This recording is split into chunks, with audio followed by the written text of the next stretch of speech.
Hello, Leo, Sun, Moon, Rising, and Venus Signs. Kamusta kayo? Sana ba'y nasa mabuti kayong kalagayan? Welcome back po sa Star Tarot. Kung bago kayo rito, welcome din kayo. Thank you sa inyong support. I truly appreciate it. God bless you all, Leo. Una mensahe po ninyo, Queen of Wands. Ayan. So, ang iba siguro sa inyo sa ngayon, Leo, meron kayong balak gawin, no? Endeavor, gusto ninyong simulang proyekto or whatever, negosyo, mga ganon. And ano kayo ngayon? You are full of optimism. You are full of confidence, no? Focused kayo sa ngayon, no? Kumbaga parang eye on the prize kayo sa ngayon. Kung ano man yung gusto ninyong gawin, ma-achieve out of that, no? Talagang pagtatrabahuan ninyo yan. Gagawin ninyo yan, no? You're going to, to do anything and everything in your power, no? Para ma-achieve ninyo, magawa ninyo yan. Okay? What else? We have the Emperor energy. Ayan. So, dito naman, si Emperor, this is about, dealing with a powerful figure. You may be dealing with a person of authority. Maaari meron kayong mga transactions, pakikipag-usap na gagawin with someone na nasa mataas na posisyon sa trabaho. Possible din na kayo, no, ay mapopromote sa isang mataas na posisyon sa trabaho kung kayo nagtatrabaho. So, maaaring kayo ay isang boss na din, manager, mga ganon, isang supervisor, someone of kumbaga para na kayong nasa a person of authority, yung gano'n, ano? At this is also about fatherhood, kaya ang iba siguro sa inyo, Leo, baka magiging tatay na, no? You're becoming a brand new dad. What else? We have King of Cups. Ayan. So, mga you will be dealing with mga tao ngayon na nasa mataas na posisyon, no? Mga powerful figure ang i-deal with ninyo sa ngayon. This also signifies, no, na you are going to be embodying the energy of King of Cups, no? Kalmado lang, faithful, friendly, no, matured, emotionally matured, no, napakamaalaga, wise din kayo, no, at saka sensitive, intuitive din kayo ngayon, Leo. So, you are going to be like that, no, sa ngayon. We have the star. Wow, napakaganda. Kasi, this is new hope, new optimism, new beginnings, no, magbubukas para sa inyo sa ngayon. There is going to be a feeling of contentment na mararamdaman kayo kasi makukuha nyo na dito kung ano yung gusto ninyo, kung ano yung wish ninyo.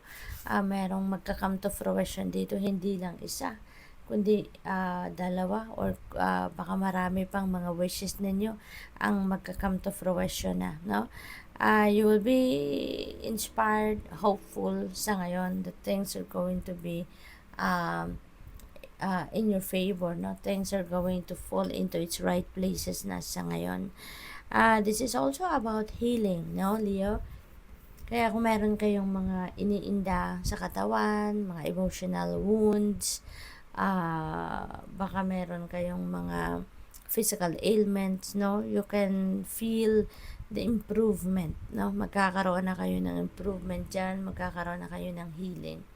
So, what else? We have Four of Swords. Ayan. So, kailangan ninyo ng pahinga. Okay? So, with this healing energy, maaari talaga na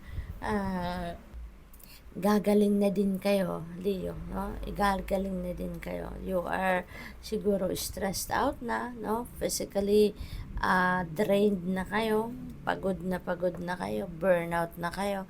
Maaaring ganun ang ganap, no? Maybe because of the Christmas holidays, di ba? Baka maraming handaan, baka maraming bisita, yung mga ganun. Kaya maybe you are tired, no? But don't worry, pahinga lang kayo and you will be healed. Pahinga lang kayo sa ngayon at you will be blessed with healing. So, gaganda na rin ang inyong pakiramdam. We have temperance. This is also about healing, Leo. So, siguro talagang iba sa inyo kailangan ng kailangan ng mag-rest, mag-replenish ng inyong lost energy for you to be able to be healed and so that you will be feeling better, no? Yung ganon. There is also peace, no, Leo? There's also peace. There is also calmness, yung ganon.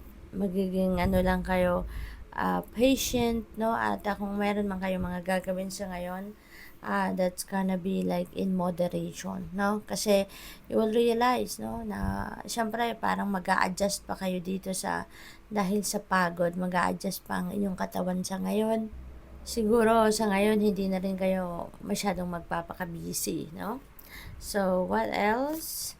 We have Ten of Wands in reverse. Ayan, so overburdened talaga kayo. Pagod na pagod kayo. Kaya kailangan ninyo ng healing. Hindi lang yung katawan ninyo siguro ang napagod, kundi pati na rin yung isip ninyo, emosyon ninyo, as in burnout kayo. Super drained, burnout, exhausted, stressed out, overwhelmed, overworked. Yung ganon. Kaya sa ngayon, kailangan nyo talaga ng pahinga. No? More than pagtatrabaho ng pagtatrabaho, sa ngayon, pahinga muna. Yun ang kailangan ninyo, Leo. Okay?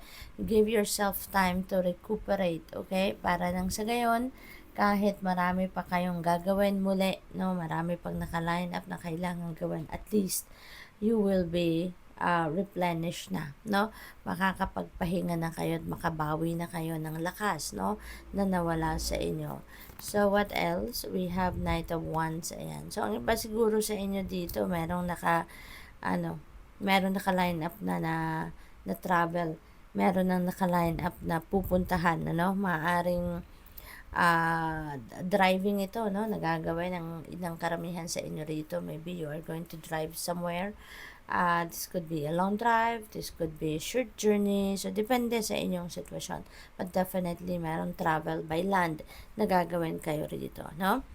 There are going to be new ventures as well na maaaring simulan ninyo rito, so you're definitely going to start something new dito, no? That is exciting, very exciting para sa iyo ito, Leo. So good luck.